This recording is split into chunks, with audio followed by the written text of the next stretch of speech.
کسی تاخیر کے میں فضیلت الشیخ بدیع الزماں سلفی مدنی حفظہ اللہ سے گزارش گزار ہوں کہ آپ تشریف لائیں اور اپنے موضوع کی وضاحت فرمائیں۔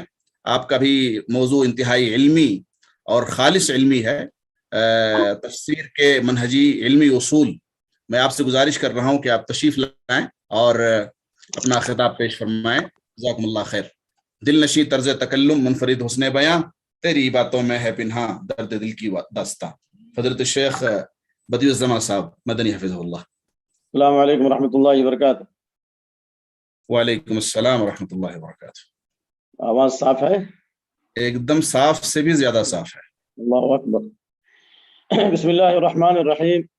ان الحمد للہ نحمده ونستعینه ونستغفره ونعوذ باللہ من شرور انفسنا ومن سیئات اعمالنا، من يهده الله فلا مضل له ومن يضلل فلا هادي له، واشهد ان لا اله الا الله وحده لا شريك له، واشهد ان محمدا عبده ورسوله، اما بعد فاعوذ بالله السميع العليم من الشيطان الرجيم من همزه ونفثه ونفثه الذين آتيناهم الكتاب يتلونه حق تلاوته أولئك يؤمنون به ومن يكفر به فأولئك هم الخاسرون. وقال جل وعلا كتاب أنزلناه إليك مبارك ليدبروا آياته وليتذكر أولو الألباب. اللهم حبب إلينا الإيمان وزينه في قلوبنا وكره إلينا الكفر والفسوق والعصيان واجعلنا من الراشدين. اللهم زينا بزينة الإيمان واجعلنا هداة مهتدين. رب اشرح لي صدري ويسر لي أمري واحلل عقدة من لساني يفقهوا قولي. اللهم انفعنا بما علمتنا وعلمنا ما ينفعنا وزدنا علما. قابل فخر، سرمایہ افتخار، صدر اجتماع، معزز علماء کرام، داعیان اعظام، دینی بھائیوں بزرگوں، میرا جو موضوع ہے وہ ہے اصول التفسیر العلمی، تفسیر قرآن کے علمی اصول۔ اس سلسلے میں نے 2 آیتیں آپ کے سامنے پیش کی ہیں، سورہ بقرہ آیت نمبر 121 اور سورہ صاد آیت نمبر 29۔ اللہ رب العالمین نے سورہ بقرہ کی آیت نمبر 121 میں سچے اور پکے ایمان والوں کی پہچان بتائی ہے کہ وہ نہ صرف قرآن کو پڑھتے ہیں بلکہ قرآن کو سمجھ کر کے پڑھتے ہیں۔ نہ صرف وہ قرآن کے قاری ہوتے ہیں بلکہ قرآن کے وہ مفسر بھی ہوتے ہیں، قرآن کی تفسیر کے عالم بھی ہوتے ہیں، کیونکہ اللہ تعالیٰ نے فرمایا الذین آتیناہم الکتاب یتلونہ، جن کو ہم نے کتاب دی ہے وہ اس کتاب کی کما حقہ تلاوت کرتے ہیں، وہی اس پر ایمان لاتے ہیں۔ اس کا مطلب یہ ہے کہ جو اس کی کما حقہ تلاوت نہیں کرتے وہ اس پر پکے اور سچے ایمان لانے والے نہیں ہیں۔ اس لیے اس سلسلے میں سالار مفسرین امام محمد بن جریر الطبری بسند صحیح ابن مسعود رضی اللہ تعالیٰ عنہ سے نقل کرتے ہیں والذی نفسی بیدہ ان حق تلاوته ان يحل حلالہ ويحرم حرامہ ويعمل بمحکمہ ويؤمن بمتشابہہ ويقرأه كما انزل ولا يتأوله على غیر تاویل۔ یعنی قرآن کریم کی تلاوت کا حق یہ ہے کہ اس کے حلال کو حلال سمجھے اور اس کے حرام کو حرام سمجھے، یعنی جو احکام کی آیات ہیں ان پر عمل کرے، جو منہیات ہیں ان سے باز رہے، اور جو محکم آیات ہیں جن کے معنی واضح ہیں سب کے لیے ان کے اوپر عمل کرے، اور جو متشابہ ہیں چاہے وہ متشابہ حقیقی ہو یا متشابہ نسبی ہو، کیونکہ متشابہ ایک حقیقی ہے جس کا معنی سوائے اللہ کی کوئی نہیں جانتا، جیسے حروف مقطعات یا اللہ کی اسماء و صفات کی کیفیات۔ اس کے بارے میں یہ ہے کہ قرآن پڑھنے والا چاہے قرآن کا قاری ہو، عالم ہو، مفسر ہو، متشابہ آیات پر کیا کرے؟ ایمان لائے۔ اور متشابہ نسبی یہ ہے کہ بہت سی ایسی آیات ہیں جن کے معنی بعض لوگوں کے سامنے ظاہر نہیں ہوتے لیکن علماء کے سامنے ظاہر ہوتے ہیں، جو علم رکھنے والے لوگ، تو ان متشابہات پر ایمان لائے بحث نہ کرے۔ اس سے یہ بات واضح ہو گئی کہ قرآن کریم کی تلاوت کا حق یہ ہے کہ اس کو پڑھا جائے اور اس کو سمجھا جائے اور اس پر عمل کیا جائے، اور پڑھنے اور سمجھنے کے لیے جو معیار ہے اللہ تعالیٰ نے بتایا ہے فَإِنْ آمَنُوا بِمِثْلِ مَا آمَنْتُمْ بِهِ فَقَدِ اهْتَدَوْا وَإِنْ تَوَلَّوْا فَإِنَّمَا فِي شِقَاقٍ۔ صحابہ ہی معیار حق ہے، اور اس کے بعد صحابہ کے نقش قدم پر چلنے والے سورہ توبہ کی آیت نمبر 100 والسابقون الاولون من المهاجرین والانصار والذین اتبعهم بإحسان رضی اللہ عنہم ورضوا عنہ. صحابہ کے نقش قدم پر چلنے والے، جسے ہم دوسرے الفاظ میں کہتے ہیں تفسیر بالمعصور. تفسیر بالمعصور یہ اصل معیار ہے، یہی اصل قرآن فہمی کے اہم ترین اصول ہیں، اور اسی کسوٹی پہ چلیں گے تبھی ہم ہدایت پہ آئیں گے، اور اس کسوٹی سے اگر ہٹ جائیں گے تو ہم منزل سے دور چلے جائیں گے. اور اس آیت کریمہ کے اندر یضل بہ کثیرا ویہدی بہ کثیرا، قرآن کے ذریعے اللہ تعالیٰ بہت سارے لوگوں کو ہدایت دیتا ہے اور بہت سے لوگوں کو گمراہ کرتا ہے. ہدایت ملے گی کب؟ وَإِذَا قِيلَ لَهُمْ آمِنُوا كَمَا آمَنَ النَّاسُ. صحابہ کے فہم کے مطابق اَيُّهَا الَّذِينَ آمَنُوا اتَّقُوا اللَّهَ وَكُونُوا مَعَ الصَّادِقِينَ، صحابہ کے ساتھ سچوں کے ساتھ رہو، یعنی صحابہ کا فہم ہونا چاہیے، صحابہ کے منہج میں ہونا چاہیے. تو خلاصہ کلام یہ ہے کہ اللہ نے اس آیت کریمہ میں اہل ایمان کی پہچان بتائی ہے کہ وہ اس کی کما حق کو تلاوت کرتے ہیں، یعنی پڑھتے بھی ہیں اور سمجھتے بھی ہیں اور عمل بھی کرتے ہیں. اور کیسے؟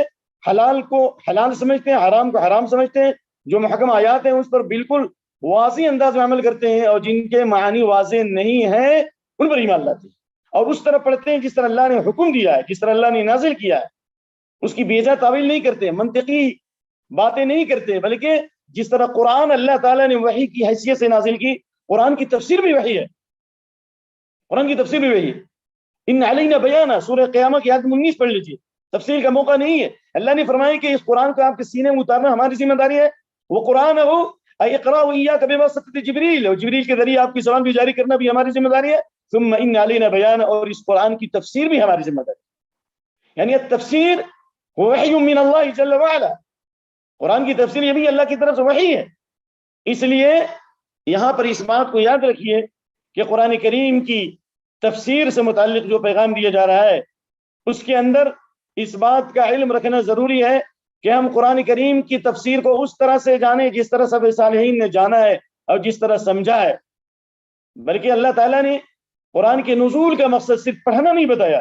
شیخ الاسلام ابن تیمیہ رحمۃ اللہ علیہ نے کئی جگہ نقل کیا ہے کہ قرآن کا معنی پڑھنا ہے، لیکن قرآن کے پڑھنے سے زیادہ اس کے سمجھنے کی اہمیت ہے، اس کی تفسیر کی اہمیت ہے.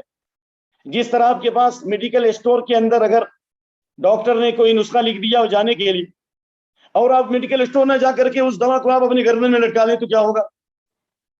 ظاہر سی بات ہے.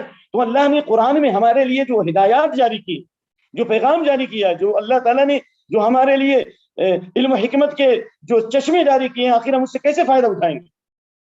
طب کے اندر، کیمسٹری کے اندر، بایولوجی کے اندر کوئی بھی آدمی جب کوئی فن ان میں سے کسی فن میں جب کوئی کتاب پڑھتا ہے تو ظاہر ہے کہ اس کو سمجھتا بھی ہے اور اس کے اوپر پریکٹیکلی طور پر عمل کرتا ہے. اسی طرح یہ قرآن کی تفسیر بھی یہ ہم سے تقاضا کرتی ہے کہ ہم قرآن کی تفسیر کو سلف صالحین کے منہج کے مطابق سمجھنے کی کوشش کریں. اللہ تعالیٰ نے فرمایا کتاب انزلناہ الیک مبارک لیدبروا آیاتہ، یہ برکت والی کتاب ہے، پڑھنے میں برکت. جس زمین پر پڑھی جائے وہ زمین بابرکت. جس قوم اور جماعت میں قرآن کریم کی تعلیم کا اہتمام ہوگا وہ قوم بابرکت. اور جس علاقے اور خطے میں قرآن و سنت کی تعلیمات جائیں گی وہاں پر ایمان و عمل کے خوشنما پھول کھلیں گے، ضلالت و جہالت کے اندھیرے ختم ہو جائیں گے، اور ایمان و یقین کی باد بہاری سے لوگوں کے دل و دماغ روشن و معطر ہوں گے. اللہ نے فرمایا یہ بابرکت کتاب کب برکت کب ہوگی؟ جب اس پر غور کریں. ما معنی التدبر وما الفرق بين التدبر والتفكر؟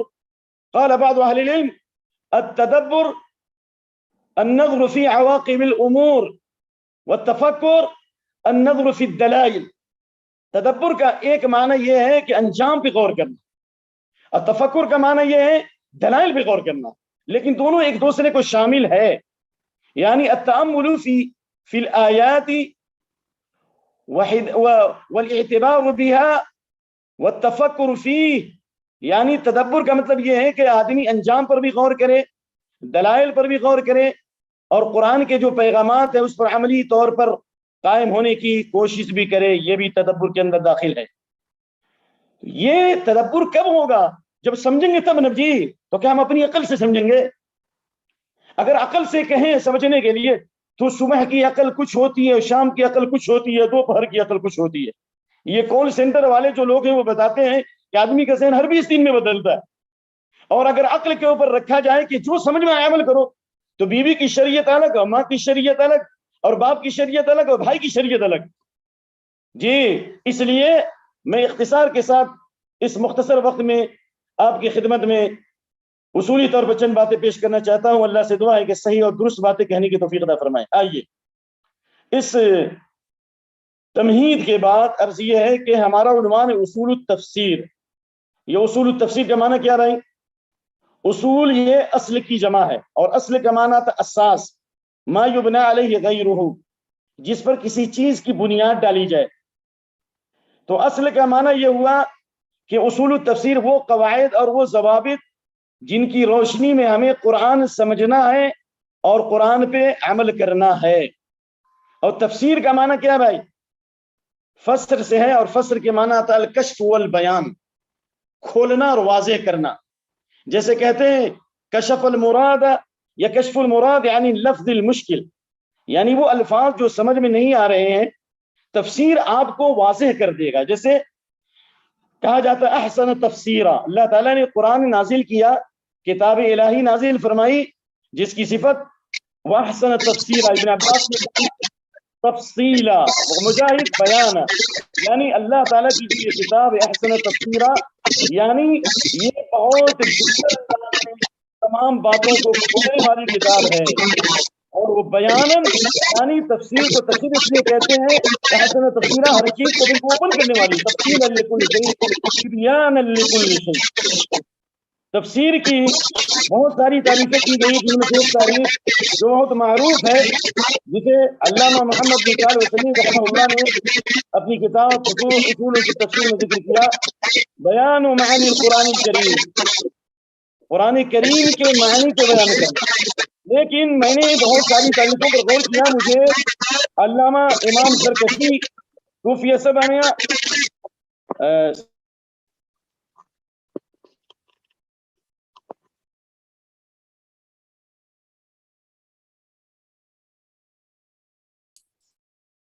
آپ کی آواز نہیں آ رہی ہے قاری صاحب، آپ کی بھی گئی، آپ تو ریاض میں ہیں ماشاءاللہ.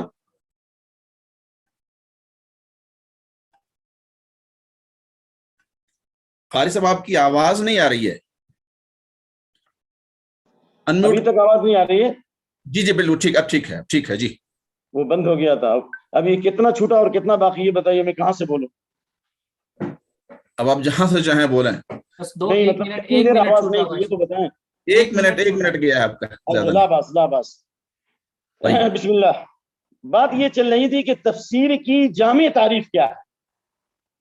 تو اس سلسلے میں امام زرکشی اپنی کتاب البرہان فی علوم القرآن جلد نمبر 1 صفحہ نمبر 13 پہ لکھتے ہیں، کہتے ہیں علم یفہم به کتاب اللہ عز وجل المنزل علی نبی صلی اللہ علیہ وسلم وبیان معانیہ واستخراج احکامہ وحکمہ. علم تفسیر وہ علم ہے جس کے ذریعے اللہ کی کتاب کو سمجھا جائے، جسے اللہ نے اپنے نبی محمد صلی اللہ علیہ وسلم پہ نازل فرمایا، اور ان کے معنی کو واضح کیا جائے، اور اس کے اندر جو احکام ہیں اور حکمتیں ہیں ان احکام اور حکمتوں سے اپنے دامن مراد کو بھر لیا جائے. یعنی تفسیر کے اندر گویا احکام کی آیات بھی ہیں اور اس کی حکمتیں بھی ہیں اور اس کی باریکیاں بھی ہیں، یہ سب کے سب تفسیر کے اندر داخل ہے. اس لیے میں آپ کو یہ بتانا چاہتا ہوں کہ علم تفسیر کا مقام کیا ہے. علم تفسیر تمام علوم میں سب سے افضل، سب سے اعلیٰ اور سب سے عظیم الشان ہے. جس طرح قرآن کریم تمام کتابوں میں سب سے افضل ہے کیونکہ اللہ کا کلام ہے، اسی طرح کلام الملوک ملک الکلام، بادشاہوں کا کلام، یہ کلام کا بادشاہ ہوتا ہے، یہ بادشاہوں کا کلام، یہ کلام کا بادشاہ ہوتا ہے. تو یہ تفسیر جو اللہ رب العالمین کے کلام کی تعبیر ہے، یہ بھی تمام باتوں کی بادشاہ، تمام باتوں کی بادشاہ ہے یہ کتاب. اس لیے جس طرح کہا جاتا ہے کہ تمام علوم میں سب سے افضل علم شرعی علم ہے، اور شرعی علم میں سب سے افضل علم علوم القرآن ہے، اور علوم القرآن کے اندر بہت سے علوم ہیں، 10 علوم. حضرت ابن مسعود کہا کرتے تھے دثر القرآن فإن فيه علم الاولین والآخرین. قرآن پر خوب غور و فکر کرو، قرآن کو اوڑھنا بچھونا بناؤ، کیونکہ اس میں اولین اور آخرین کا سارا علم ہے، سارا خزانہ قرآن میں. ان تمام علوم میں سب سے افضل علم تفسیر ہے. کیوں؟ اس لیے کہ اس کا براہ راست تعلق اللہ کی کتاب سے ہے. اس علم تفسیر کی بنیاد کیا ہے؟ یعنی اس کا بیس کیا ہے؟ قرآن کریم اور حدیث رسول. یعنی قرآن کریم اور حدیث رسول کی روشنی میں ہم قرآن کو سمجھتے ہیں. یعنی تفسیر کا جو محور ہے وہ قرآن و حدیث ہے. یہ پٹری ہے، جس طرح دو پٹری کے اوپر گاڑی چلتی ہے، اگر ایک پر گاڑی کو چلائیں تو نہیں چلے گی، گر جائے گی، اور پھر تیسری پٹری بھی لگا دیں تو ایکسیڈنٹ ہو جائے گا. اسی طرح اس کا بیس جو ہے کیا ہے؟ القرآن الکریم الحدیث الشریف. اور اس تفسیر کی تاریخی حیثیت کیا ہے؟ یہ اسلامی علوم میں سب سے اول علم ہے اور سب سے قدیم علم ہے. علم تفسیر کا موضوع اللہ کا کلام ہے. اس کا مقصد کیا ہے؟ اللہ کے کلام کی معرفت حاصل کرنا اور اللہ کے کلام کے نزول کی جو حکمت ہے ان سے اپنے قلب کو روشن اور معطر کرنا. اس علم کا مقام یہ ہے کہ یہ قرآن کریم جس طرح اللہ کی طرف سے نازل شدہ کتاب ہے، اسی طرح تفسیر کی حیثیت بھی وحی کی ہے. یہ اسی وقت ہوگا جب ہم قرآن کو اس طرح سمجھیں جس طرح نبی صلی اللہ علیہ وسلم نے سمجھایا اور صحابہ نے سمجھا اور صحابہ کے بعد تابعین اور تبع تابعین نے سمجھا ہے. تو خلاصہ کلام یہ ہوا کہ یہ علم تفسیر یہ عظیم ترین علم ہے. اگر ہم اس علم کو حاصل کریں گے تو اس کا فائدہ یہ ہے کہ ہم اللہ کی کلام کو سمجھیں گے. اگر ہم اس علم کو حاصل کریں گے، قرآن کریم کے معنی میں جو تحریف ہو رہی ہے، لوگ خود تو بدلتے نہیں، قرآن کو بدل دیتے ہیں. بدعات و خرافات کے گھنیرے بادلوں کے اندر کتاب و سنت کے خوشما پھول کھلیں گے. ایمان و یقین کی باد بہاری سے لوگوں کے دل و دماغ روشن و معطر ہوں گے.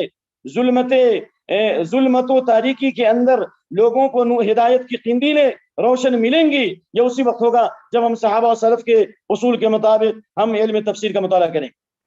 اس علم تفسیر کو اگر اصولی طور پر سمجھنے کی کوشش کریں گے تو ہمارے اندر انشاءاللہ ایسی صلاحیت پیدا ہو جائے گی کہ ہم صحیح تفسیر میں، تفسیر معصور میں اور تفسیر بالرائے مذموم میں فرق کر سکتے ہیں.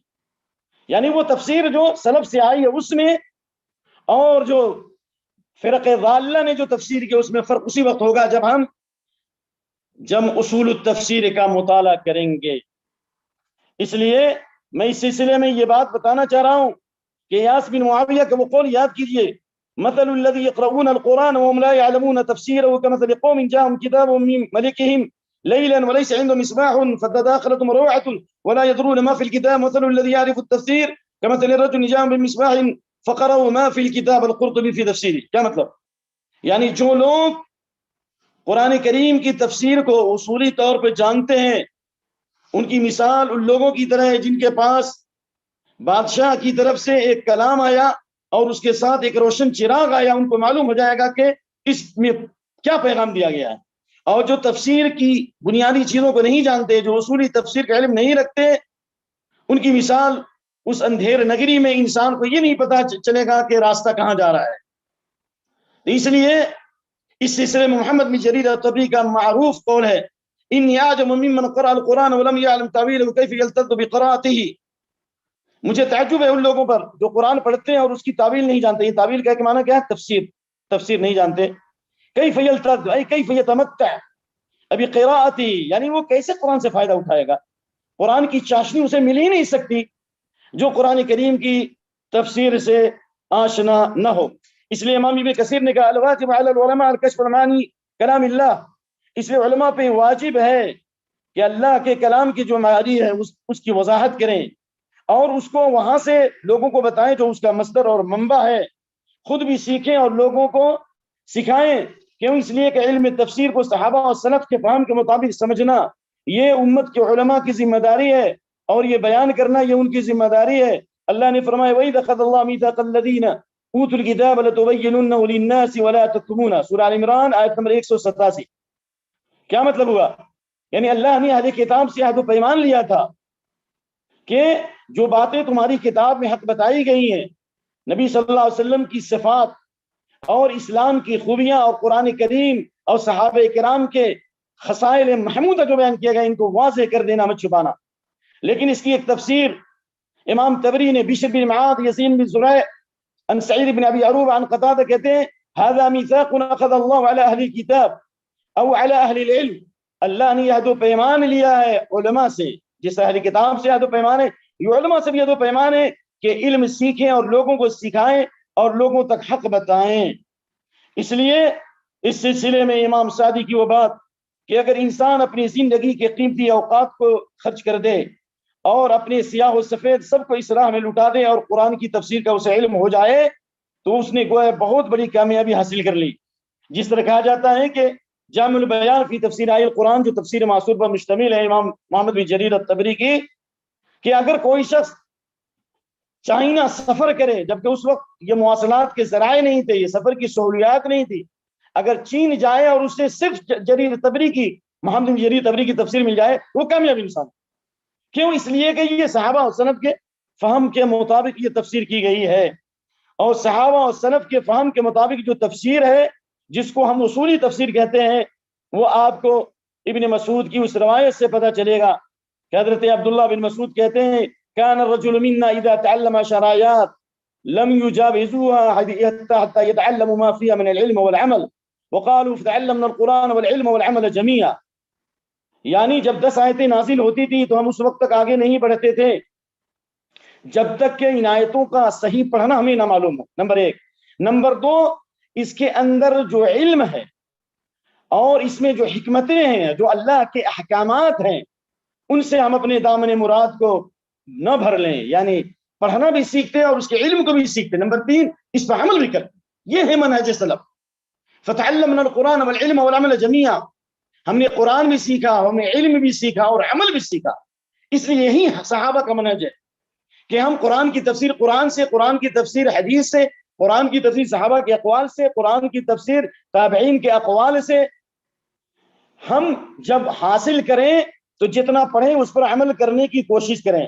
لیکن بعض علماء نے کہا کہ جو زمانہ نبوت سے دور ہوتا گیا، لوگوں کے ایمان میں کمزوری آتی گئی اور ایمان کی چاشنی میں تبدیلی آ گئی اور ایمان کی حلاوت میں فرق آنے لگا، اس لیے علماء نے کہا کہ اب بہتر یہ ہے کہ ایک آدمی جو علم تفسیر حاصل کرتا ہے، قرآن کی تفسیر قرآن سے اور قرآن کی تفسیر حدیث سے اور صحابہ کے اقوال اور تابعین کے اقوال سے، اس کو چاہیے کہ قرآن کے اندر جو الفاظ غریب الفاظ ہے، غریب کا مطلب فقیر نہیں، وہ الفاظ جن کے معنی سب کے لیے واضح نہیں ہوتے یا جس میں بلاغت و فصاحت زیادہ ہیں اور آدمی کو سمجھ نہیں آتا، ان کے معنی کو سیکھے، مفردات کا علم حاصل کرے اور پھر سلف کی تفسیر کا مطالعہ کرے اور اصول تفسیر کو پڑھے، تو انشاءاللہ اللہ تعالیٰ اس کے لیے علم تفسیر کے معاملے کو آسان فرما دے گا۔ آئیے تفسیر کے مصادر کیا ہیں، یعنی طرق تفسیر جس کو کہا جائے، اصول التفسیر کیا ہے یا ماخذ تفسیر کیا ہے، اسی کو کہا جاتا ہے طرق التفسیر، ماخذ التفسیر، اصول التفسیر۔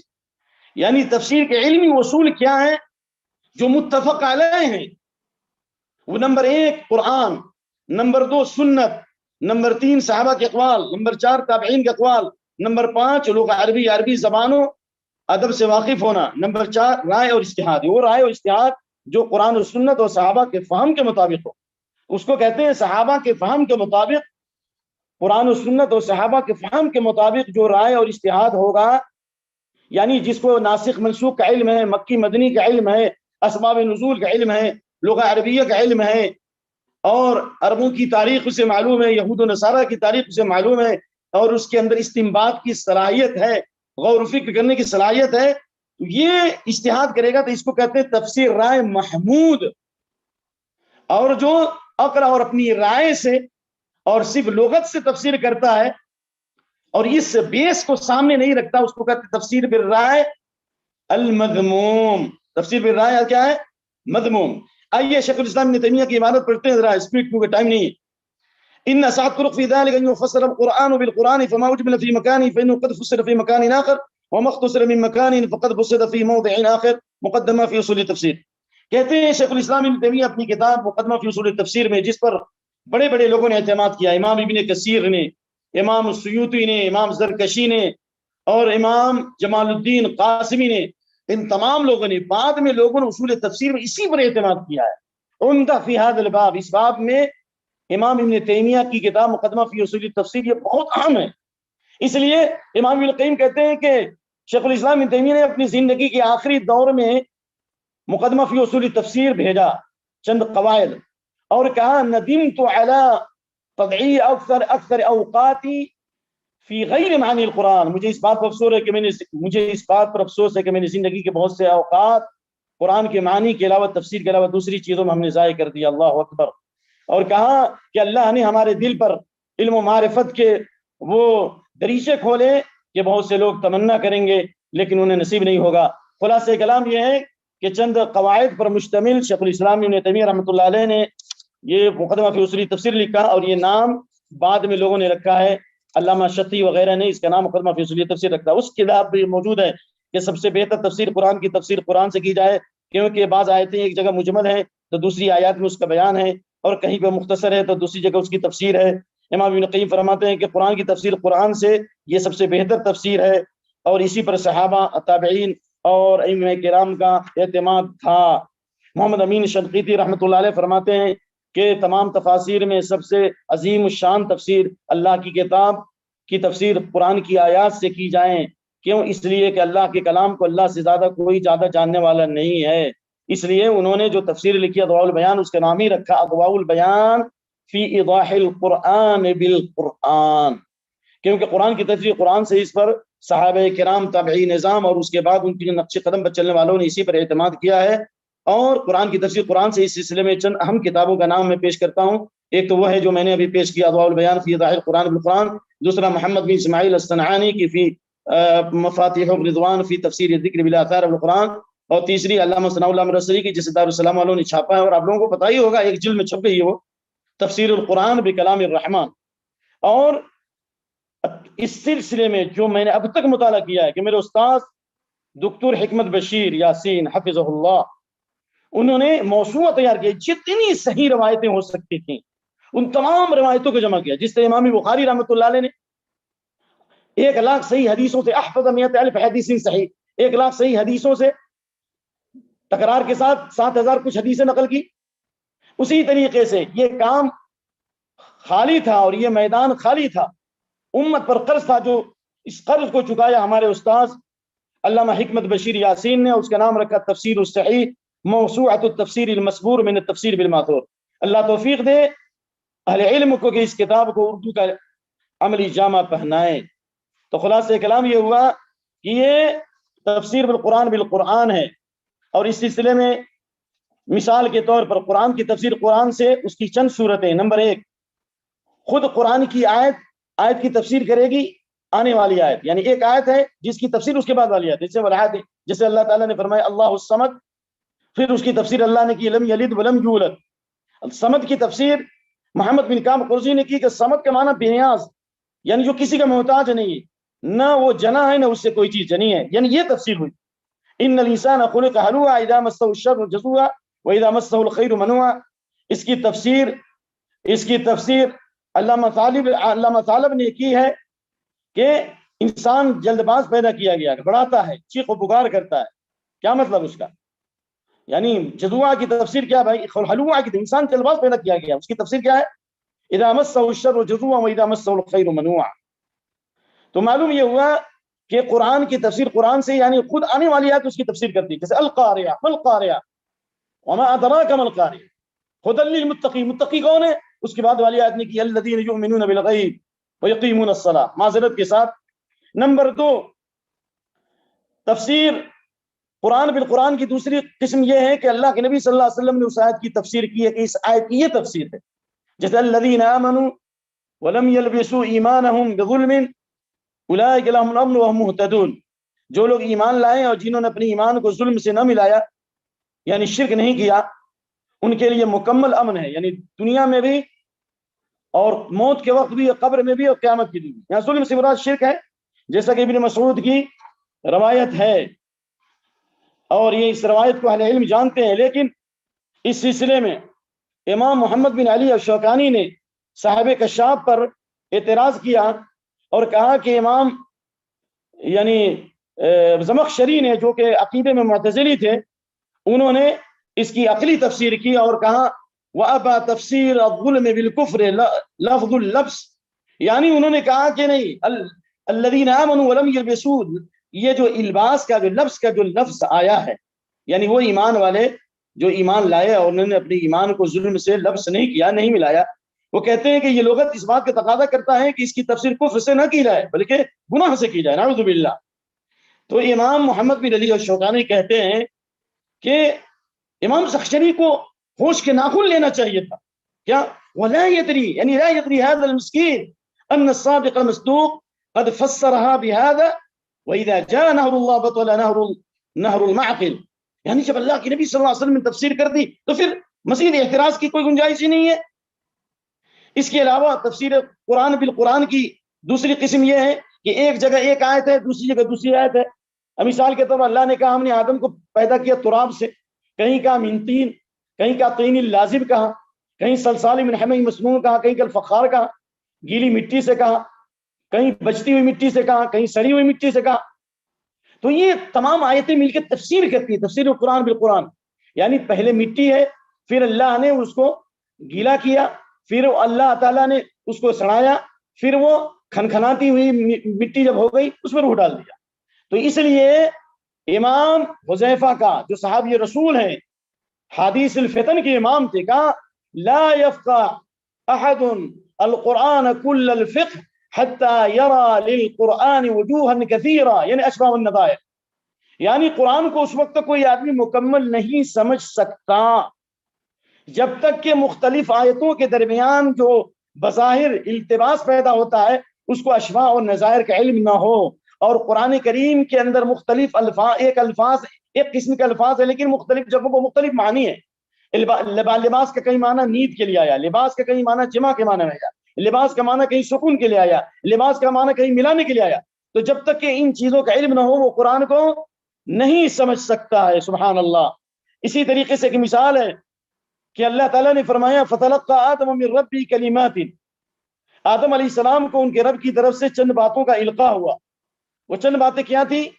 یہ سورہ بقرہ کی آیت نمبر 37 ہے، لیکن جب سورہ اعراف کی آیت نمبر 23 پڑھیں گے تو گویا کہ اس آیت کلمات فتاب علیہ، کلمات کی تفسیر خود قرآن کریم کی دوسری آیت سے ہوئی۔ وہ کیا ہے؟ ربنا ظلمنا انفسنا۔ جب قرآن کی تفسیر قرآن سے ہو گئی تو پھر یہ کہنا کہ نہیں آدم علیہ السلام کی توبہ اس وقت تک قبول نہیں ہوئی جب تک انہوں نے نبی صلی اللہ علیہ وسلم کے صدقے اور طفیل دعا نہیں کی۔ یہ صدقے اور طفیل کا کمپیوٹر کہاں سے آیا جی؟ یہ تو اللہ نے کمپیوٹر نازل ہی نہیں کیا ہے، قرآن خود بتا رہا ہے کہ قال ربنا ظلمنا انفسنا۔ اسی طرح ایک مثال ہے وَيَسْتَغْفِرُونَ لِمَنْ فِي الْأَرْضِ، فرشتے دعا کرتے ہیں زمین والوں کے لیے۔ کیا تمام زمین والوں کے لیے دعا کرتے ہیں؟ سورہ شورى آیت نمبر 5 تو اللہ نے فرمایا لا الذين يحملون العرش ومن حوله يسبحون بحمد ربهم ويؤمنون به ويستغفرون للذين آمنوا۔ ایمان والوں کے لیے دعا کرتے ہیں، کافروں کے لیے دعا نہیں کرتے، بدعتیوں کے لیے دعا نہیں کرتے، مشرکوں کے لیے دعا نہیں کرتے، زمین والوں کے لیے مغفرت کی دعائیں کرتے ہیں فرشتے۔ اس سے مراد یستغفرون للذین آمنوا، سورہ غافر آیت نمبر 6، ایمان والوں کے لیے دعائیں کرتے ہیں۔ تو یہ قرآن کریم کی تعلیم اور قرآن کریم کی تفہیم سے متعلق جو اصولی بات پیش کی گئی اس میں سب سے پہلا اصل کیا ہے؟ قرآن کی تفسیر قرآن سے اور قرآن کی تفسیر حدیث سے۔ اس لیے محدثین کے نزدیک سنت سے مراد نبی صلی اللہ علیہ وسلم کے افعال، آپ کے گفتار، آپ کے کردار، آپ کے اخلاق اور کردار اور آپ کی سیرت، یہ سب سنت کے اندر داخل ہے اور اس کے اوپر امت کا اتفاق ہے۔ بلکہ جس طرح اللہ تعالیٰ نے قرآن نازل فرمایا اسی طرح اللہ نے سنت بھی نازل کی۔ وَأَنزَلَ اللَّهُ عَلَيْكَ الْكِتَابَ وَالْحِكْمَةَ، ہم نے یہاں پر کتاب بھی نازل کی اور حکمت بھی نازل کی۔ امام شافعی کہتے ہیں کہ سمعت من اضاف من اهل العلم انهم يفسرون الكتاب بالقرآن والحکمت بالسنہ، میں نے بڑے بڑے اہل علم سے علم حاصل کیا اور جو سب کے علم اور فضل کے امام تھے میں نے ان کو پایا کہ کتاب سے مراد قرآن اور حکمت سے مراد سنت لیتے تھے۔ اس لیے اللہ تعالیٰ نے جس طرح قرآن کریم نبی پہ نازل فرمایا اسی طرح قرآن کی تفسیر بھی نازل فرمائی، اور اللہ نے نبی کی ذمہ داری یہ دی وَأَنزَلْنَا إِلَيْكَ الذِّكْرَ لِتُبَيِّنَ لِلنَّاسِ وَمَا أَنزَلْنَا عَلَيْكَ الْكِتَابَ إِلَّا لِتُبَيِّنَ لَهُمُ الَّذِي اخْتَلَفُوا فِيهِ وقول اللہ عز وجل إِنَّا أَنزَلْنَا إِلَيْكَ الْكِتَابَ بِالْحَقِّ لِتَحْكُمَ بَيْنَ النَّاسِ بِمَا أَرَاكَ اللَّهُ، یعنی اللہ نے کتاب نازل فرمائی تاکہ آپ لوگوں کے سامنے واضح کر دیں، کھول دیں۔ اور امام شافعی کا مشہور قول ہے كُلُّ مَا حَكَمَ بِهِ رسول اللہ صلی اللہ علیہ وسلم مما فهمه القرآن، رسول اللہ صلی اللہ علیہ وسلم نے جو بھی فیصلہ کیا وہ قرآن ہی سے فیصلہ ہوا، یعنی قرآن ہی سے آپ نے سمجھا ہے، لا ينطق عن الهوى ہے۔ جی حسان بن عطیہ کا قول ہے کہ جس طرح جبریل امین قرآن کے ساتھ وحی فرماتے ہوئے نازل ہوتے تھے، قرآن کی وحی لے کے نازل ہوتے تھے، اسی طرح سنت کی وحی لے کر بھی نازل ہوتے تھے۔ مصطفیٰ ہرگز نہ گفتے تا نہ گفتے جبرائیل، جبرائیل ہرگز نہ گفتے تا نہ گفتے کبریا۔ شیخ الاسلام ابن تیمیہ کہتے ہیں کہ صحابہ و تابعین کا اور تمام ائمہ کرام کا اس بات پر اتفاق ہے کہ سنت قرآن کی تفسیر کرتی ہے، اس کی توضیح کرتی ہے، اور اس کے اندر جو مجمل ہے اس کو واضح کرتی ہے۔ اس سلسلے میں بے شمار مثالیں موجود ہیں، لیکن چونکہ آپ کو پتہ ہے کہ وقت نہایت کم ہے، اس لیے میں صرف گنا کر کے اپنی بات کو لپیٹ رہا ہوں۔ سنت کی تفسیر جو ہے، قرآن کی تفسیر جو سنت سے ہوگی، اس کی 3 صورتیں، یعنی قرآن کی تفسیر سنت سے اس کی 3 حالتیں۔ نمبر ایک سنت یہ قرآن کے موافق ہے، یعنی جو اللہ تعالیٰ نے نماز اور روزے اور زکوٰۃ اور حج سے متعلق جو احکام نازل فرمائے، شرک کی ممانعت، نہ کسی انسان کو قتل کرنا، زنا اور شراب خوری، تو جس طرح قرآن میں ایسی آیتیں ہیں تو ایسی حدیثیں بھی موجود ہیں، نمبر ایک۔ نمبر دو، سنت کی دوسری قسم جو قرآن کی تفسیر ہے وہ یہ کہ اللہ نے قرآن میں جس طرح نماز کا حکم دیا لیکن اس کی تفصیلات حدیث میں ملیں گی، زکوٰۃ کا اللہ نے قرآن میں حکم دیا لیکن نصاب کا پتہ آپ کو کہاں چلے گا بھائی؟ حدیث میں۔ وصیت کا ذکر اللہ نے قرآن میں دیا ہے کہ میراث کی تقسیم سے پہلے 4 حقوق ہیں، 4 یعنی 4 حقوق کے بعد میراث کی تقسیم ہوگی، ان میں سے ایک وصیت ہے، لیکن وصیت کتنی کرنی ہے آپ پڑھ لیجئے سعد بن ابی وقاص ہماری حدیث بخاری کی، اس سے آپ کو پتہ چلے گا الثلث، 1/3 1/3 سے زیادہ کی وصیت نہیں کر سکتے ہیں۔ اور اسی طریقے سے یہ بات آپ کے سامنے پیش کر دیں کہ کچھ ایسی بھی حدیثیں ہیں جن کے اندر مستقل طور پر اللہ تعالیٰ نے احکام نازل فرمائے ہیں جو قرآن میں موجود نہیں ہے۔ اب مان لیے گدھا حلال ہے یا حرام، بھائی منکرین حدیث سے پوچھو، کہتے ہیں کہ قرآن کافی، حدیث کی ضرورت نہیں تھا، گدھا کا گوشت کھاؤ، بلی کا گوشت کھاؤ۔ کسی آدمی کا سامان کہیں گر جائے تو اس کو لقطہ کہتے ہیں، اس کو اٹھا کر کے اعلان کرنا ہے، یہ تفصیل حدیث میں نہیں ہے۔ کوئی آدمی کسی کا مہمان بنے اور اس کی مہمان نوازی نہ کرے تو آپ کے لیے جائز ہے کہ آپ اس کو سزا دو، اس کا کوئی سامان اٹھا لو۔ من نزل بقوم فعلی من یقروا یضیفوا، اگر ضیافت نہیں کرتا ہے تو اس کو حق ہے کہ وَلَهُ أَن يُعْقِبَ بِمِثْلِ قِرَاءٍ، اس کو سزا دے، یعنی اپنی بھوک مٹانے کے لیے اتنا مال لے لے۔ اب ظاہر یہ قرآن میں تو نہیں ہے نا، تو اس لیے آپ نے فرمایا الا انی اوتیت الکتاب ومثلہ معہ، مجھے کتاب بھی دی گئی اور اسی کے مثل سنت بھی دی گئی۔ اللہ اکبر۔ اس لیے واضح انداز میں آپ کے سامنے پیش کرنا چاہ رہا ہوں، کیا نبی صلی اللہ علیہ وسلم نے پورے قرآن کی تفسیر لفظاً کی ہے؟ یہ بڑی علمی بحث ہے اور اس سے کافی لیبے مچی ہے، اور یہ شیخ الاسلام ابن تیمیہ کی طرف یہ نسبت کی جاتی ہے کہ وہ کہتے ہیں کہ آپ نے جملتاً و تفصیلاً ہر حرف کی تفسیر کی، لفظ ماں ہے، کہیں جبل ہے، کہیں وادی ہے، گویا آپ نے اس کی بھی تفسیر کی۔ حالانکہ یہ قول صحیح نہیں ہے ان کی طرف نسبت کرنا، یہ قول صحیح نہیں ہے، بلکہ صحیح بات یہ اس سلسلے میں کہ نبی صلی اللہ علیہ وسلم نے صحابہ کرام پر ان آیات کی آپ نے تفسیر کی جو صحابہ کرام پر مشکل ہوئے، جن کا سمجھنا مشکل ہوا۔ کلوا واشربوا حتی یتبین لکم الخیط الابیض من الخیط الاسود، آپ صلی اللہ علیہ وسلم حاتم کو سمجھایا، صحابہ کرام نے اس آیت کے سمجھنے میں اپنی مشکل کا اظہار کیا، الذین آمنوا ولم یلبسوا، تو آپ نے اس کا ذکر فرمایا۔ اور اسی طریقے سے نبی صلی اللہ علیہ وسلم نے اگر پوری آیت کی تفسیر بیان کی ہوتی تو پھر صحابہ کرام میں اور تابعین میں تفسیر میں اختلاف کیوں ہوتا ہے؟ اس کا مطلب ہے کہ آپ نے سب کی تفسیر نہیں کی ہے، نمبر ایک۔ نمبر دو، آپ صلی اللہ علیہ وسلم نے ابن عباس کے لیے دعا کی، اللہم فقہہ فی الدین وعلمہ التاویل، اے اللہ ابن عباس کو دین کی سمجھ عطا فرما اور تفسیر کا علم عطا فرما۔ تو اگر قرآن کی تفسیر لفظاً ہوتی، جس طرح قرآن کی آیات ہیں ہر آیت کی الگ الگ ہوتی، تو پھر ابن عباس کی خصوصیت کیسے ظاہر ہوتی ہے بھائی؟ آخر حضرت عمر بن خطاب عبداللہ بن عباس کو بیٹھا کر، تحریر بخاری کی، کان یدخلونی مع شیاخ بدر، بدری صحابہ کے ساتھ عمر بن خطاب ابن عباس کو بیٹھایا کرتے تھے۔ تو بعض صحابہ کو تکلیف ہوئی کہ وَإِنَّ لَنَا أَبْنَاءً مِثْلَهُ، ہمارے پاس اور بھی بیٹے ہیں نا، ہم بھی لائیں گے اپنے بیٹوں کو بیٹھانے کے لیے۔ تو حضرت عمر بن خطاب نے امتحان لیا، کہا ماذا تقولون فی قول اللہ جل وعلا الذی اذا جاء نصر اللہ الفتح، یعنی سورہ نصر میں جو اللہ نے بشارت و خوشخبری دی ہے اس کے بارے میں تم لوگ کیا بولتے ہو؟ تو صحابہ میں 2 گروہ ہو گئے، بعض نے تو مکمل سکوت اختیار کیا اور بعض نے کہا کہ اللہ نے فتح و نصرت کے بارے میں فرمایا ہے اور فتح و نصرت اور تسبیح کا حکم دیا ہے۔ کہا کہ لا، ابن عباس تم کیا سمجھتے ہو؟ تو ابن عباس نے کہا ہوا اجل رسول اللہ صلی اللہ علیہ وسلم، اس میں اللہ تعالیٰ نے نبی کے موت کی خبر دی، یعنی ابن عباس کو اللہ نے تفسیر میں وہ مقام دیا تھا کہ علی بن ابی طالب کہتے ہیں کأنه ينظر الى الغیب من ستر رقیق، پردے کے پیچھے سے غیب کے خزانے جس طرح سے انسان کو نظر آتے ہیں، یعنی جس طرح کے بہت سے ماہر ہوتے ہیں جو زمین کے خزانے کو معلوم کر لیتے ہیں اپنے علم کے ذریعے سے، اللہ کے دیے علم سے. تو ابن عباس کا معاملہ یہ تھا کہ ایسا لگتا گویا کہ پردے کے پیچھے سے علم و حکمت کے خزانے انہیں نظر آ رہے ہیں. اللہ اکبر. ابن عباس رضی اللہ عنہ نے کہا کہ نہیں، اس میں نبی صلی اللہ علیہ وسلم کی موت کی خبر ہے. اللہ اکبر. تو یہ ہوئی قرآن کی تفسیر حدیث سے. اسی لیے اللہ کے نبی کریم صلی اللہ علیہ وسلم نے کہیں یہ بھی فرمایا کہ صراط الذین انعمت علیہم غیر المغضوب علیہم ولا الضالین. قولی مثال ہے کہ صراط الذین انعمت غیر المغضوب علیہم سے مراد یہود اور ولا الضالین سے مراد نصارہ ہیں. تو گویا کہ یہ قولی مثال ہے. فعلی مثال کیا ہے؟ یعنی آپ نے قول سے بھی تفسیر کی اور فعل سے بھی تفسیر کی. مثال کے طور پر آپ نے اس آیت کریمہ کی تلاوت کی واتخذوا یا واتخذوا، قراءت دونوں قراءت صحیح ہے، قراءت سبعیہ. واتخذوا من مقام ابراہیم مصلی، مقام ابراہیم کو مصلی بناؤ. اس سلسلے میں مسلم شریف کی حدیث فجعلہ بینہ وبین البیت وصلی رکعتین، آپ نے مقام ابراہیم کو اپنے درمیان اور کعبہ کے درمیان رکھا اور 2 رکعت نماز پڑھی. تو یہ فعلی مثال ہو گئی. اور تقریری مثال کیا ہے بھائی؟ کہ یہودیوں کے ایک بڑا عالم آیا اور کہا یا محمد انا لنجد فی التوراۃ ان اللہ یجعل السماوات علی اصبع والارضین السبع علی اصبع والجبال علی اصبع والماء والثرى على اصبع والشعر على اصبع ويهز هزا ويقول انا الملك انا الملك انا الديان. فضحك رسول اللہ صلی اللہ علیہ وسلم تصدیقا لقول الحبر. حدیث بہت معروف ہے.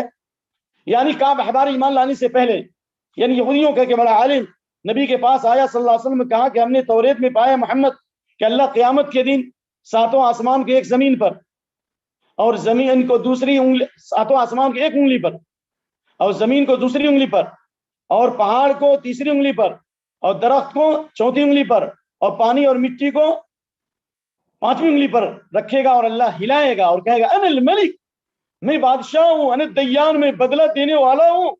یہودیوں کا عالم بتا رہا ہے. سبحان اللہ. آپ صلی اللہ علیہ وسلم ہنس پڑے یہاں تک کہ آپ کے نماز، آپ کے اندر کا چو ظاہر ہو گیا اور آپ نے اس موقع پر یہ آیت کریمہ کی تلاوت کی. یہ کیا کہتے ہیں؟ اس کو کہیں گے تقریری تفسیر. آپ نے اس آیت کی تلاوت کی وما قدر اللہ حق قدری والارض جميعا قبضته يوم القیامہ والسماوات مطویات بیمینہ. ان ظالموں نے اللہ کی قدر نہیں کی. قیامت کے دن زمین اللہ کی مٹھی میں ہوگی اور آسمان کو اللہ تعالی ہاتھ سے لپیٹ لے گا. تو یہ میرے بھائی سنت سے میں نے مثال بیان کی اور اس سلسلے میں وقت اس بات کی اجازت نہیں دیتی کہ میں بقیہ باتیں پیش کروں. انشاءاللہ میں ان سے ایک مضمون کی شکل دوں گا، کیونکہ میں طلاب کو اصول تفسیر پڑھاتا ہوں مکتب میں اور میرا تخصص تفسیر ہے. یہ الگ بات ہے کہ ہم نے اس سلسلے میں بہت سستی اور کاہلی سے کام لیا ہے، تو اس لیے میں نہیں چاہتا کہ آپ لوگوں کو زیادہ تکلیف دوں. بس اختصار سے یہ بتا دوں کہ قرآن کی تفسیر قرآن سے اور قرآن کی تفسیر حدیث سے اور قرآن کی تفسیر صحابہ کے اقوال سے اور صحابہ کے اقوال سے. تو صحابہ کے اقوال کی کیا حیثیت ہے بھائی؟ جی اگر سارے صحابہ متفق ہو جائیں تو بالکل اس کے اوپر امت کا اتفاق کہ صحابہ گمراہی پہ جمع نہیں ہو سکتے. نمبر 1. نمبر 2، اگر کسی ایک صحابی نے اگر کوئی تفسیر کی ہے تو اس کی 2 شکل ہے.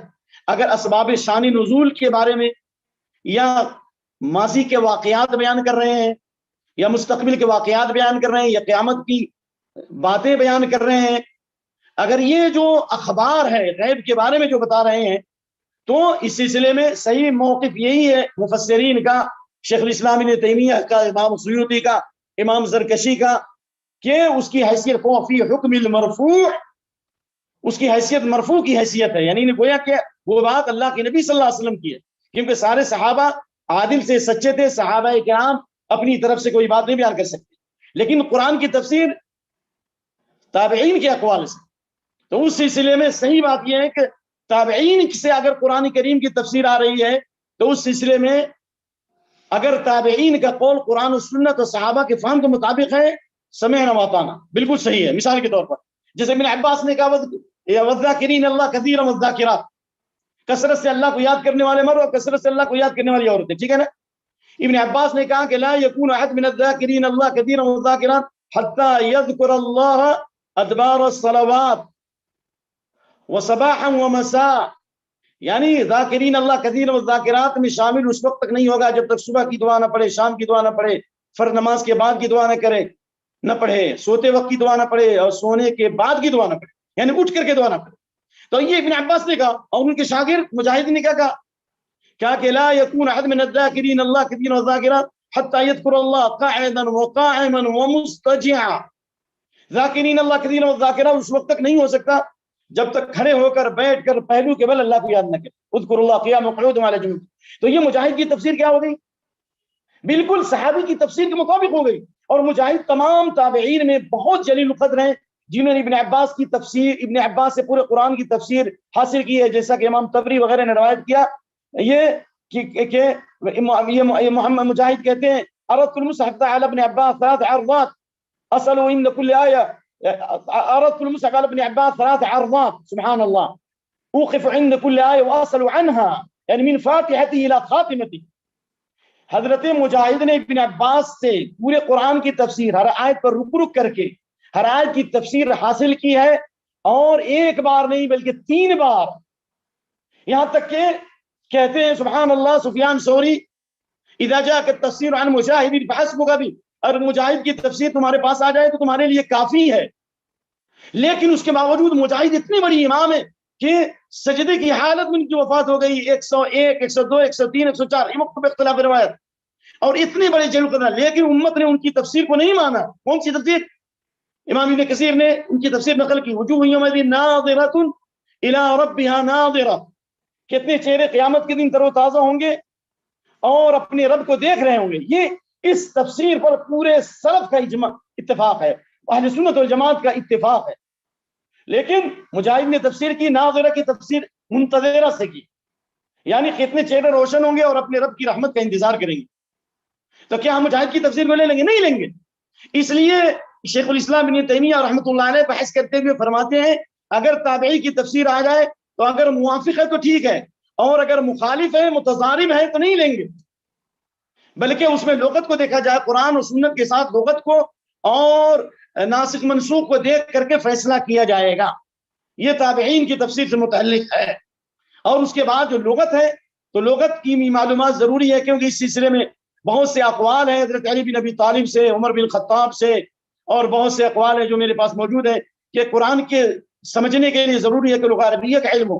تعلم اللغت العربیہ فإنها من دینکم، عربی زبان سیکھو کیونکہ یہ اس کا تعلق تمہارے دین سے ہے۔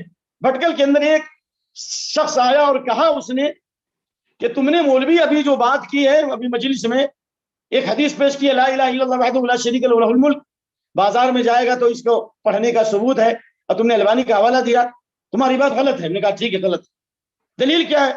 کہا کہ نہیں فلاں عالم نے کہا۔ ہم نے کہا عالم نے کہا، تم عالم ہے؟ نہیں۔ عربی زبان جانتے ہو؟ نہیں۔ تو تم مفتی کب سے ہو گیا؟ جی انا انزلنا قرانا عربیا لعلکم تعقلون، ہم نے قرآن کو عربی زبان میں نازل کیا تھا کہ تم سمجھ سکو۔ یہ امت کی بہت بڑی مصیبت ہے کہ آج LLPP لکھ لوڑا پڑھ پتھر جو قرآن کو اردو سے سمجھتے ہیں، جو قرآن کو انگلش ترجمے سے سمجھنے کی کوشش کرتے ہیں، وہ اس وقت مفسر بن گئے، کوئی محدث بن گیا، کوئی اسلام کا اسکالر بن گیا، جبکہ آپ کو معلوم ہے سعید بن مسیب ان تابعین میں ہیں جو قرآن کریم کی تفسیر کے اندر اور حدیث میں علم رکھتے تھے، لیکن حدیث کے بڑے عالم تھے، لیکن قرآن کی تفسیر جو انہوں نے ابی بن کعب سے پڑھی ہے، واللہ میرے پاس تفاصیل موجود تھی، جب ان سے قرآن کی تفسیر کا سوال ہوتا تھا وہ جواب نہیں دیتے تھے، کہتے تھے جاؤ عطا بن نبی رمح کے پاس جاؤ، ہم سے بڑے عالم ہیں۔ اس لیے امت کے اوپر جو مصیبتیں آ رہی ہیں اور اللہ کا جو غضب نازل ہو رہا ہے اور یہ اضطراب و بے چینی جو پیدا ہو رہی ہے اور یہ الحاد و تحریت کی عادیاں جو چل رہی ہے، اس کی وجہ یہ ہے کہ قرآن پڑھنے کے باوجود بھی ہم نے اصول تفسیر کو چھوڑ دیا ہے۔ کیا خوارج کے پاس نماز نہیں تھی؟ کیا خوارج کے پاس روزے نہیں تھے؟ میں تو وہ حدیث تو آپ کو معلوم ہے لیس صلاتکم بصلاۃ من شیء ولیست قراءتکم بقراءۃ من شیء، یہ حدیث بھی ہے مسلم میں، تمہاری نماز ان کی نماز کے مقابلے میں کچھ بھی نہیں۔ کن کو کہہ رہے ہیں آپ؟ صحابہ کو، ان کے روزے کے مقابلے میں تمہارے روزے کچھ نہیں، کوانٹٹی میں تم سے آگے ہوں گے۔ یقرؤون القرآن فإن القرآن لا يجاوز حناجرهم، قرآن پڑھیں گے لیکن قرآن ان کے حلق سے نیچے نہیں جائے گا، یعنی قرآن کو پڑھیں گے لیکن قرآن کو اصول تفسیر سے نہیں سمجھیں گے، صحابہ کے فہم کے مطابق نہیں سمجھیں گے، قرآن و سنت اور صحابہ کے فہم کے مطابق نہیں سمجھنے کی وجہ سے خوارج گمراہ ہو گئے۔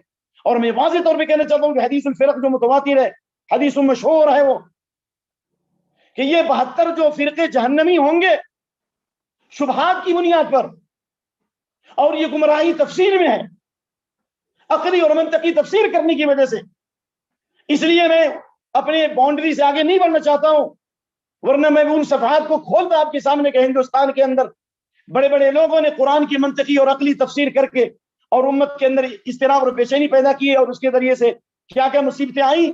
تو اس لیے ایسے وقت میں ہمارے پر ذمہ داری ہے کہ ہم صحابہ کے منہج کو سمجھنے کی کوشش کریں اور قرآن و سنت کے اصول کو سمجھیں، اور اس سلسلے میں اہل علم کا یہ مسلمہ اصول ہے، جو بولے گا زیادہ اور علم کم حاصل کرے گا اس سے غلطیاں زیادہ ہوں گی۔ جیسے ابن مسعود کی وہ روایت جسے امام مالک نے نقل کیا کہ ان قال الانسان انکم فی زمان کثیر فقاؤه قلیل قراؤه تحفظ فی الحدود وتضيع الحروف الى آخری۔ حضرت عبداللہ بن مسعود نے فرمایا ایک انسان سے، ایک آدمی کو، کہ آج ایسا روشن زمانہ ہے کہ قرآن کے سمجھنے والے زیادہ ہیں اور قاری کم ہیں، حدود کی حفاظت، حروف یعنی اس قرآن کے جو حدود اور احکام ہیں ان کی حفاظت کی جاتی ہے، حروف پہ محنت نہیں کی جاتی، لوگ عمل کو خواہشات پر غالب رکھتے ہیں، خطبہ ان کا مختصر ہوتا ہے، نمازیں لمبی ہوتی ہیں۔ اس لیے آج یہ روشن زمانہ ہے۔ اس کے بعد ایک زمانہ آئے گا کہ قرآن کے الفاظ پہ محنت ہوگی، حدود کو ضائع کر دیا جائے گا، خواہشات کو عمل پر غالب کر دیا جائے گا، اور لوگ قرآن و سنت کو اپنے عقل اپنی رائے سے سمجھیں گے تو فتنے اور بلاؤں کا دور آئے گا۔ اس لیے جتنے فتنے اور فرقے رونما ہو رہے ہیں اس کی بڑی وجہ ہے جو نبی صلی اللہ علیہ وسلم نے فرمایا اکثر و منافقی امتی قرا ہوا، میرے امت کے سب سے بڑے بڑے منافق قاری ہوں گے۔ جی آج دیکھیے یوٹیوب پر جس کو بولنا نہیں آتا، جو عربی زبان و ادب سے واقف نہیں ہے، لیکن آج شیخ الکل فلکل بنا ہوا ہے۔ کیوں؟ اس لیے کہ وہ حدیث نمبر، انٹرنیشنل نمبر، جاہل تجھے کیا معلوم انٹرنیشنل دین تجھے نہیں معلوم، قرآن کے اصول نہیں معلوم، تمہیں جو ہے اصول تفسیر نہیں معلوم، تم مفسر قرآن کیسے بن گیا؟ اس لیے اس سلسلے میں اللہ کے نبی کی حدیث میں بتا رہا ہوں، علامہ البانی نے صحیحہ میں نقل کیا، ان اخوف ما اخاف علی امتی کل منافق علیم اللسان، میں اپنی امت پر سب سے زیادہ ڈرتا ہوں، خوف رکھتا ہوں ہر اس منافق سے جو زبان و بیان کا ماہر ہو۔ میں پاتا ہوں کہ عبد الرحمن بن ملجم ملعون جس نے حضرت علی رضی اللہ عنہ کو شہید کیا، وہ اتنا بڑا قاری تھا کہ حضرت عمر بن خطاب رضی اللہ عنہ نے مسجد نبی کے بغل میں اس کے لیے گھر بنایا تھا۔ میں نے ریاض کے بڑے بڑے علماء کی مجلس میں اس بات کو سنا ہے، اور عمر بن خطاب رضی اللہ عنہ نے اسے عراق بھیجا اور وہاں کے گورنر کو خط لکھا کہ میں نے اپنے اوپر ترجیح دی ہے اس کا احترام کرنا۔ قرآن کا بڑا قاری تھا، لیکن اس نے صحابہ کے فہم کے مطابق قرآن کو نہیں سمجھا، اصول تفسیر کو سامنے رکھ کر کے قرآن کو نہیں سمجھا، تو نتیجہ ہوا کہ جب خوارج کی فتنے کی جب لہر پیدا ہوئی اور حضرت عثمان بن عفان رضی اللہ عنہ کے خلاف عبداللہ بن سبا کی جماعت نے جب فتنے کی آگ بھڑکائی تو اس سے متاثر ہو گیا، اور یہاں تک کہ اس نے حضرت علی رضی اللہ عنہ کو شہید کیا۔ قاری قرآن ہے، وہ قاری قرآن ہے، اور جب قصاصاً سے قتل کیا جا رہا تھا، سمجھ میں آ رہا ہے نا عبد الرحمن بن ملجم کو، تو کہا کہ نہیں، پہلے میرے گردن کو مت مانگو، میرے ہاتھ کو مارو، میرے انگلیوں کو کاٹو، میرے پاؤں کو کاٹو، تاکہ اتنی دیر تک میری زبان اللہ کے ذکر سے غافل نہ ہو۔ میں مشاہدین کرام سے پوچھتا ہوں کہ اتنا بڑا قاری اور اتنا بڑا عبادت گزار قرآن کو نہیں سمجھا اصول کی روشنی میں، تو اس نے حضرت علی بن ابی طالب رضی اللہ عنہ کی شہادت کو اور اس کے قتل کو اپنے لیے عبادت سمجھا، نعوذ باللہ۔ حالانکہ وہی خوارج جن کے بارے میں آپ نے فرمایا یقرؤون القرآن فإن القرآن لا يجاوز حناجرهم، قرآن پڑھیں گے لیکن قرآن ان کے حلق سے نیچے نہیں جائے گا۔ آپ نے فرمایا یمرقون من الاسلام کما یمرق السهم من الرمیہ، اسلام سے اس طرح نکل جائیں گے جس طرح تیر کمان سے نکل جاتا ہے۔ اور آپ نے فرمایا کہ آخری زمانے میں بھی جو امت میں اضطراب و بے چینی ہوگی، میں پوچھتا ہوں کہ سوریہ کیوں برباد ہوا، شام کے اوپر ظلم و بربریت کے پہاڑ کیوں توڑے گئے، تیونس کیوں تباہ و برباد ہوا، سوڈان کیوں تباہ ہوا، اس کی سب سے بڑی وجہ ہے کہ امت مسلمہ میں ایک گروہ پیدا ہو گیا جس نے ظاہری طور پر نعرہ لگایا ان الحکم الا للہ، اللہ کے علاوہ کسی کا حکم نہیں چلے گا، منطقی تفسیر کی، یعنی انہوں نے قرآن کو اپنی عقل سے سمجھا۔ اگر یہ جماعت کے لوگ اور یہ سارے لوگ قرآن کی تفسیر اگر صحابہ کے فہم کے مطابق سمجھے ہوتے، تابعین کے فہم کے مطابق سمجھے ہوتے، قرآن کی تفسیر قرآن سے، قرآن کی تفسیر حدیث سے اور تابعین کے اقوال سے، تو آج یہ حکام کو کافر نہیں کہتے۔ کیوں؟ اس لیے کہ وَمَن لَّمْ يَحْكُم بِمَا أَنزَلَ اللَّهُ فَأُولَٰئِكَ هُمُ الْكَافِرُونَ۔ جب خوارج نے مناظرہ کیا عبداللہ بن عباس سے، تقریباً 6000 طائب ہو گئے۔ خوارج نے کہا کہ اللہ کے علاوہ کوئی حاکم نہیں ہو سکتا۔ عبداللہ بن عباس نے کہا یہاں حکم کفر سے مراد کفر دون کفر ہے، واضح کیا اس کو۔ تو یہ سارے جو مسئلے جو پیدا ہو رہے ہیں، اور ہندوستان میں بڑے بڑے صاحب جبہ اور دستار مملکت عربیہ سعودیہ کے اوپر کیچڑ اچھال رہے ہیں، وہ چند خرابیوں اور برائیوں کی وجہ سے یہاں کے حکام کے اوپر کفر کے فتوے صادر کر رہے ہیں، لعنتیں دے رہے ہیں۔ کیا اس نے صحابہ اور سلف کی تفسیر نہیں پڑھی ہے؟ کیا اس نے امام احمد بن حنبل کی تاریخ نہیں پڑھی؟ کیا اس نے امام ابو حنیفہ رحمۃ اللہ علیہ کی زندگی نہیں دیکھی؟ جیل کی سلاخوں میں ان کی موت ہو رہی ہے۔ امام احمد بن حنبل کو 3 بادشاہوں نے کوڑے میں 3 بادشاہوں نے جیل کی سلاخوں میں ڈالا۔ امام شافعی کے پاؤں میں زنجیریں لگا کر کے کھینچا گیا، لیکن حکومت نے اس سے بغاوت نہیں کی۔ ومن لم يحكم بما انزل الله فاولئك هم الكافرون کی تفسیر یہ نہیں سمجھا کہ وہ کافر ہیں، بلکہ ان کے سامنے اس کی حدیث موجود تھی، سيقوم فيهم رجال قلوبهم قلوب الشياطين في جثمان انسان۔ ایسے حکمراں ہوں گے جن کے دل بھیڑیے کے ہوں گے، لیکن جن کے دل شیطان کے ہوں گے اور انسانی شکل میں شیطان ہوں گے۔ پھر بھی صحابہ نے کہا کہ کیا ہم ان کے خلاف علم بغاوت بلند نہ کریں؟ آپ نے فرمایا تسمع وتطيع الامیر وان اخذ مالك وجلد ظهرك، اگر تمہاری پیٹھ پر کوڑا بھی برسائیں اور تمہارے مال کو چھین بھی لے تو اس کے خلاف بغاوت مت کرو۔ کیا یہ حدیث قرآن کی تفسیر نہیں ہے؟ کیا یہ صحابہ کا فہم نہیں ہے؟ اس لیے ایسے موقع پر میں کہتا ہوں، جنہیں حقیر سمجھ کر بجھا دیا تم نے، وہیں چراغ جلیں گے تو روشنی ہوگی۔ آج حدیث رسول کی تخریج پہ کام ہو رہا ہے، آج صوفیت کے روز میں بڑے بڑے پروگرام ہو رہے ہیں، کانفرنسیں ہو رہی ہیں، امت کے مسائل کے اوپر غور و فکر کیا جا رہا ہے، لیکن وقال الرسول یا رب ان قوم اتخذوا هذا القرآن مہجورا۔ میں علماء اہل حدیث طلاب علم سے درخواست کرتا ہوں، جنہیں حقیر سمجھ کر بجھا دیا تم نے، وہی چراغ جلیں گے تو روشنی ہوگی۔ صحابہ اور سلف کے منہج کے مطابق تفسیر کرو، انشاءاللہ انشاءاللہ وہ وقت دور نہیں کہ انشاءاللہ بہت سے فتنے دور ہو جائیں گے اور ہم اسی طریقے سے غالب آ جائیں گے، جس طرح ابن عباس کو اللہ تعالیٰ نے خوارج پر غلبہ عطا فرمایا، اور جس طرح اللہ تعالیٰ نے صحابہ کرام کو مخالفین پر قوت عطا فرمائی۔ اس لیے میری درخواست ہے کہ صحابہ اور سلف کی جو منہجی تفسیر ہے اس کو اردو کا جامہ پہنایا جائے اور اس کے دروس قائم کیے جائیں۔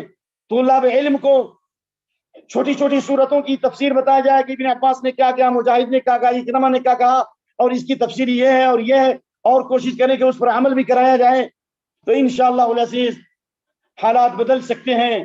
اللہ کے اسماء حسنہ صفات اولا سے دعا ہے کہ اللہ امت مسلمہ کی حالت اظہار پر رحم و کرم فرمائے، اور قیامت کے دن ہمیں اس رسوائی سے بچائے جب رسول اللہ صلی اللہ علیہ وسلم کہیں گے اے میرے رب، یہی وہ قوم ہے جس نے قرآن کو چھوڑ دیا، جس نے قرآن کو نہیں پڑھا اس نے بھی قرآن کو چھوڑا، جس نے قرآن کو پڑھا لیکن صحابہ اور سلف کے مطابق نہیں سمجھا اس نے بھی قرآن کو چھوڑا، جس نے قرآن کو پڑھا اور سمجھا صحابہ سلف کے مطابق لیکن یہود و نصارہ کے طریقے پر چلا گیا، ماڈرن دین پر چلا گیا، یونانی یہ یہود و نصارہ کے کلچر پر چلا گیا، اس نے بھی گویا قرآن کو چھوڑا۔ وَلَا تَرْكَنُوا إِلَى الَّذِينَ ظَلَمُوا فَتَمَسَّكُمُ النَّارُ۔ اس لیے میں ایسے موقع پر یہی درس دوں گا کہ ہم لَن يُصْلِحَ آخِرَ هَٰذِهِ الْأُمَّةِ إِلَّا مَا أَصْلَحَ أَوَّلَهَا، ہم پیچھے کی طرف پلٹیں، صحابہ و سلف جب 10 آیتیں پڑھتے تھے اس وقت آگے نہیں بڑھتے جب تک اس کو صحیح پڑھے نہیں اور اس کو سمجھے نہیں، اس پر عمل نہیں کریں۔ ہندوستان میں علماء اہل حدیث نے یہ تاریخ روشن کی ہے، الحمدللہ، جو حدیثیں پڑھتے تھے اس پر عمل کرتے تھے، جو آیتیں پڑھتے تھے وہ عمل کرتے تھے، تب آگے بڑھتے تھے۔ آپ ولایت علی صادق پوری کی تاریخ پڑھو، علماء اہل حدیث کی تاریخ پڑھو، سید بادشاہ کا قافلہ کا مطالعہ، سید بادشاہ کا قافلہ اس کتاب کو مطالعہ کرو، آپ کو تاریخ ملے گی کہ وہ آیتوں کو پڑھتے بھی تھے، سمجھتے بھی تھے اور عمل بھی کرتے تھے۔ تب انہوں نے اس میدان میں کام کیا اور دیش کی آزادی سے پہلے معاشرے کو آزاد کیا، شرک و بدعت سے، کفر سے، بدعت سے، خرافات سے، گناہ سے اور معصیت سے، اور اس کے بعد میں الحمدللہ اس کی برکت سے ایک وقت آیا کہ دیش آزاد ہوا۔ اللہ سے دعا ہے کہ اللہ تعالی ہمیں سلف صالحین کے منہج کے مطابق قرآن کی تفاسیر کو سمجھنے کی توفیق عطا فرمائے اور اس پر عمل کرنے کی توفیق عطا فرمائے۔ کیونکہ وقت کی کمی اور موضوع کی طوالت کی وجہ سے میں نے اپنی زبان جو بہت تیز کر دی، اور یہ اہل علم کے شان کے خلاف ہے کہ بھائی اہل علم کے درمیان میں اتنے چلا کر کے زور سے بولوں۔ بہرحال اذا ما اتت من صاحب لك زلة فكن انت محتالا لزلة عذرا۔ اقول قولي هذا واستغفر الله لي ولكم ولسائر المسلمين واستغفروا انه الغفور الرحيم۔ والسلام علیکم ورحمۃ اللہ وبرکاتہ۔ وعلیکم السلام ورحمۃ اللہ وبرکاتہ۔ ماشاء اللہ، جزاکم اللہ خیر، بارک اللہ فیکم۔